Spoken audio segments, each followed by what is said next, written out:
Hello again, people at home and around the world. We are back for day 2 of the ZBrush Summit. It's now year 3. As Seth was just telling me off the camera, it keeps getting bigger and bigger, more dynamic than ever before. Wow, there's an echo in the background. That's kind of strange. And I have the dubious pleasure again, distinct honor, sitting with Seth Thompson, who's an old friend at this point. We've known each other for some time. Good to see you. Yeah, good to see you too. Best shape of your life, for Pete's sake. What have you been doing? Got to look good for camera. That's right, yeah, right. Sit up straight here. I'd like to dedicate this episode to David Bowie. I was just telling you off the camera here that all of my heroes are either dying or dead or gone. So here we are, remnants of a time gone by. Let's. You mentioned in some other circumstances and interviews that a lot of your drive comes from your parents. You've got a lot of hard work ethic, and those are points of reference for inspiration. How did you get started in the art thing, if we can deepen our understanding of you as a human being? Man, it goes way back, and I'm assuming I'm speaking to the mic. Oh, here? yeah, absolutely. Okay. Absolutely. Yeah.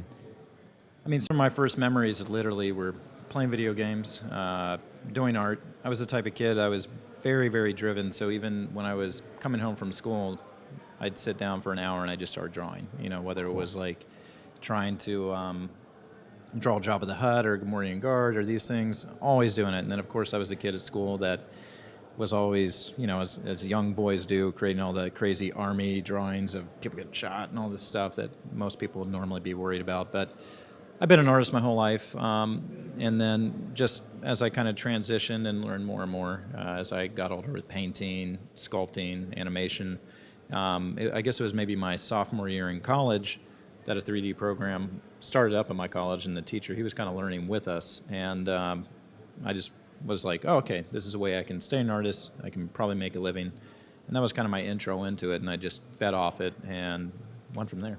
Describe that experience for us a little more, because I've taken up sort of educating people more than ever before. I teach at a number of different colleges at this point, also in the Los Angeles Unified School District. The process of having a teacher who was also learning at the same time. Yeah. What do you recall from that experience of having this sort of equilibrium with the professor or the teacher? It was good in a lot of ways. Like the way I guess maybe it wasn't good is that you didn't have the person there that was a super professional, like maybe you have a gnomon or things like that already knows all the secret sauce and can really teach you that stuff.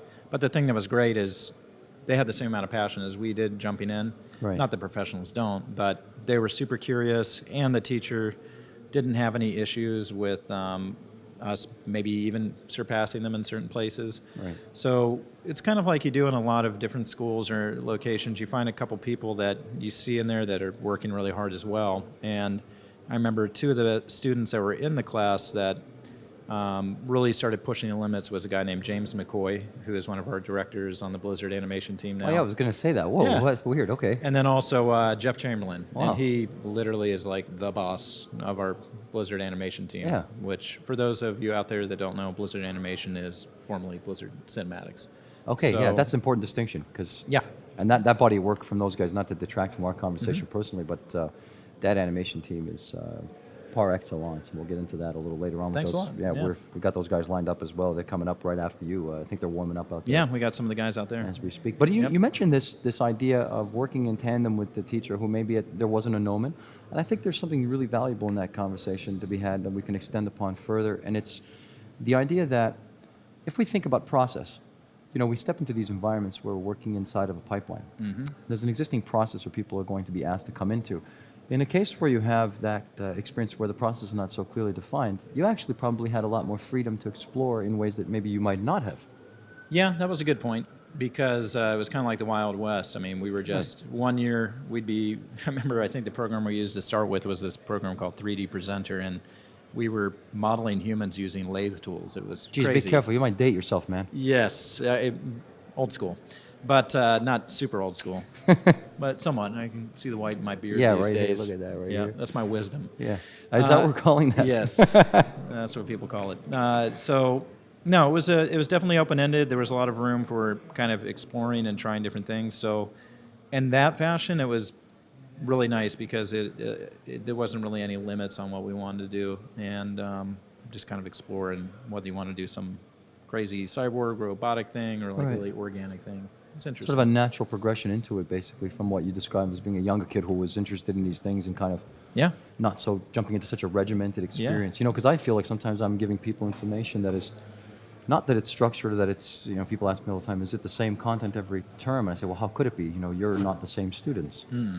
So that would, you know, demand that it would change. But in that case, I like that idea of, I've been working through that construct of like having equilibrium with I call them collaborators now, not even students. You know, I just say, oh, these are my collaborators for 10 weeks.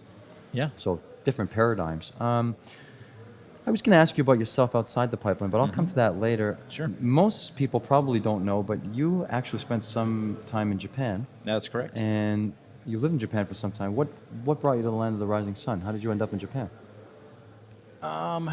If it's personal. then Yeah, no. just leave it. I was just trying to decide if I was going to speak in Japanese or English. You can, please, no, by all Yeah. means, please, by all means, speak in Japanese. もし私の日本人友達これを見たら、もう少し来月僕は日本に行く、それから一緒に飲みに行きましょうか。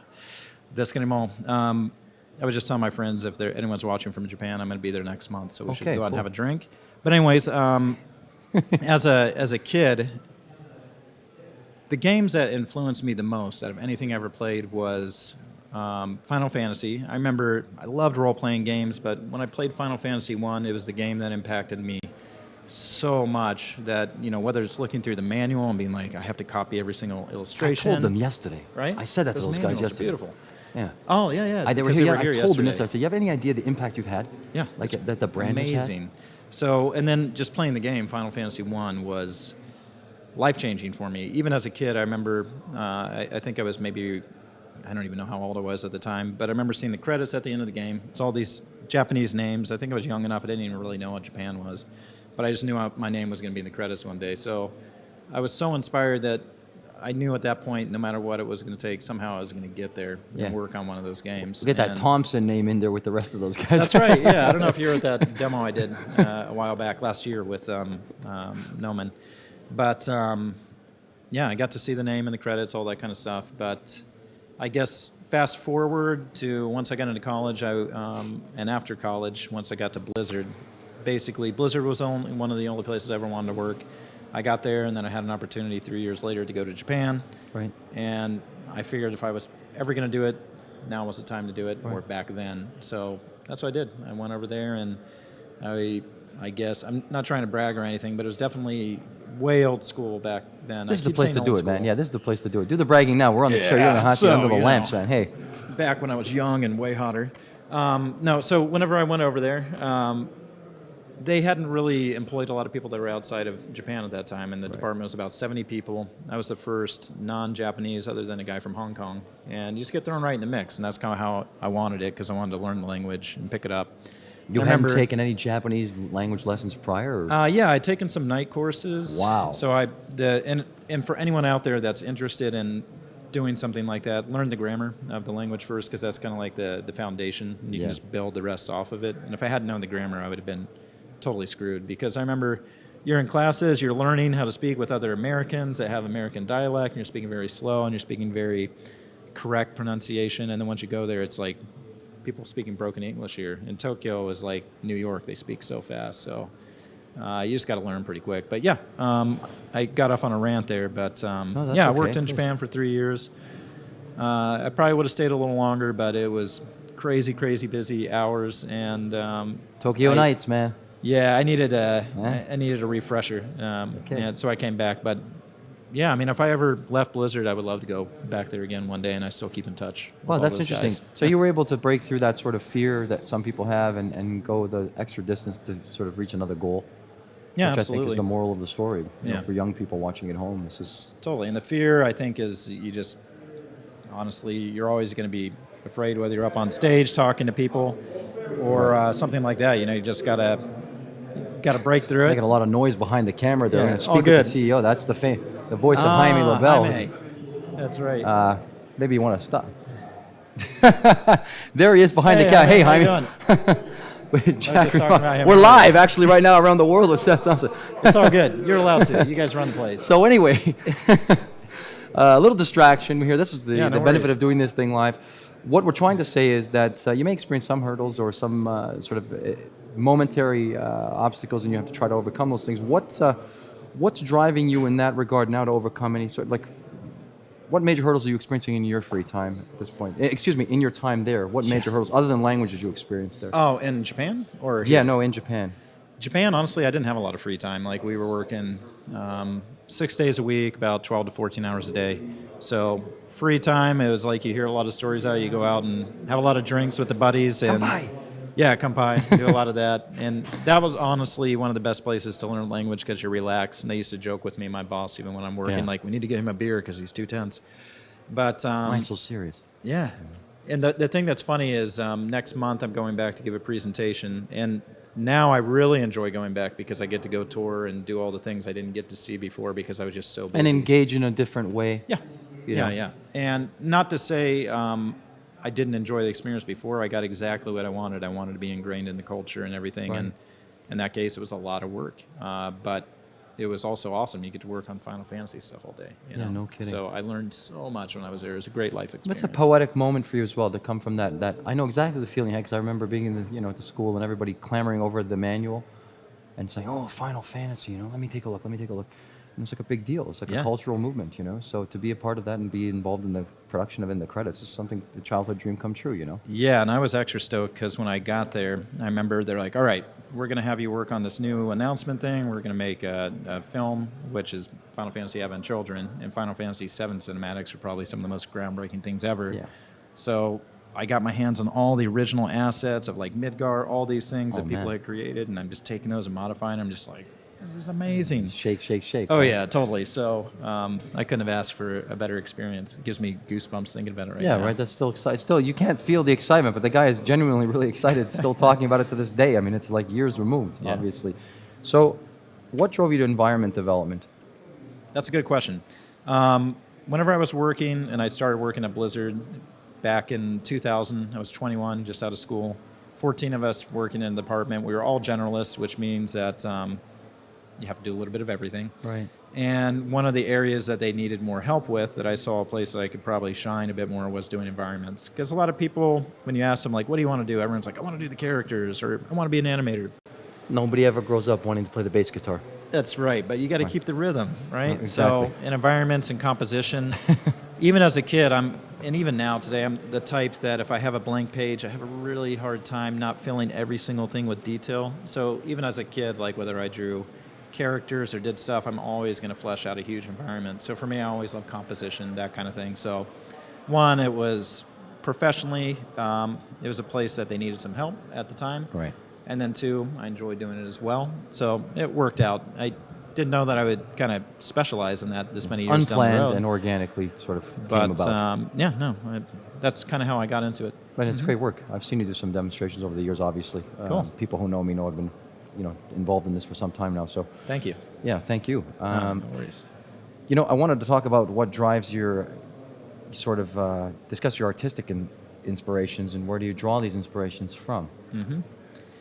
Everywhere, especially as an environment artist. I mean, even sitting here in this amazing Gnomon setup, it's, you get inspired by anything that you see, whether it's lighting, whether it's these amazing different industrial beams that I know Alex likes to put in these setups. Alex has done some things up. So you see It's Studio amazing, Lab yeah, 9 all where I'm that- teaching out of these days. I teach here in the full-time program haven't now. seen those. Lab 9 is Yeah. like a spaceship, man.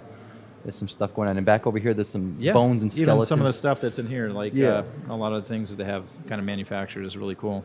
But I think one thing for me is nature. That's a big one, just getting out in nature, seeing things. But also, too, obviously, I get my inspiration from video games, different stuff. I do a lot of what I call fan art pieces, where I don't recreate something I've already seen, but I do my own interpretation of it. interpretation of something. Yeah, riff on it. Obviously, movies, classical artists, things like that. I love studying the masters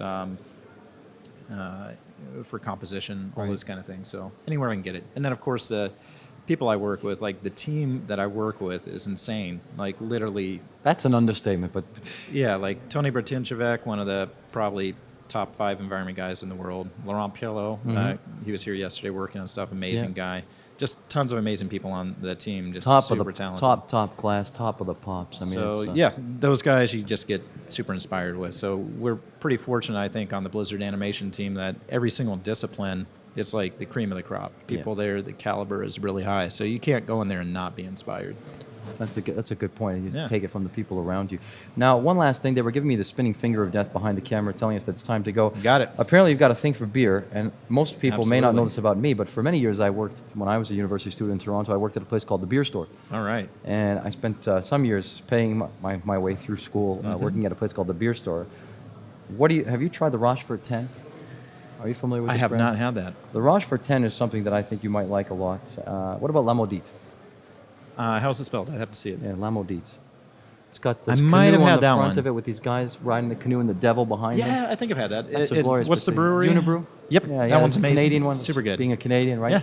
What about Brother Thelonious? That one's good too. I like that a one lot of those Belgians. Yeah, we could talk about this all day, I Belgians. guess. I was going to ask you about the artistry of taste in food and drinks, and taking an artist's mind into the realm of food and drink, and how that comes to, or how that brings a confluence of things together for you in your personal life. Well, I know that when I drink a lot of beer, that my art gets influenced in different ways. No, I mean, I'm fortunate that I do pretty well financially with the jobs that I have. So in that way, I'm the type of person that firmly believes spend money on the things that make you happy. Yeah. I save and I do things like that, but one thing I love to do is eat good food. Yeah. So I can definitely respect finding a really good place, whether it's a hole-in-the-wall Japanese place for sushi that I love to do, or just a really good Italian place, different things. I love to cook too. Yeah, that's what I was Love getting at cooking. more so as Absolutely. an artist, sort of transitioning from an artist, a visual artist, to a cooking artist. Yeah, that And stuff's amazing. These things are sort of similar. Yeah, I think any of those kind of things, like I just like creating, and I like Cool. sharing. So food too. Whenever you're creating, you get to share that with people. Yeah. I have a thing that they call Lady Curry, which I make for my wife Jessica Drew Johnson, who was That's right, who's the host actually upstairs with Commentating, G.I. yeah. Joe Joseph Drust inside of the Sculpta for the last 2 days. Totally. But Nice gal. she and her friends, they do a lot of costuming, and they'll come over, and the house will just be filled with costumes and mannequins everywhere. Okay. So one of the selling points is that I'll be making Lady Curry. They come over, and I just make a massive batch of curry and feed them. Okay. Yeah. Wild things Good are stuff. happening behind the door and behind the veil inside the Thompson household. Here we go, the dynamic duo, they call them. I want to thank Seth Thompson on behalf of myself and everybody here at Pixelogic and around the world. Thanks for sitting with us today. Here Thank you for so much. Day 2, first episode of Sitting in the Hot Seat with Louis. Live from the famous Noman School of Visual Effects inside the green screen hangar on the haloed grounds of the Television Center, home also to the Pixelogic corporate head office. Over to you, Paul, and everybody else inside the main room. We'll see you again later on. I'm Louis Tucci. Stay tuned. Hey, thanks.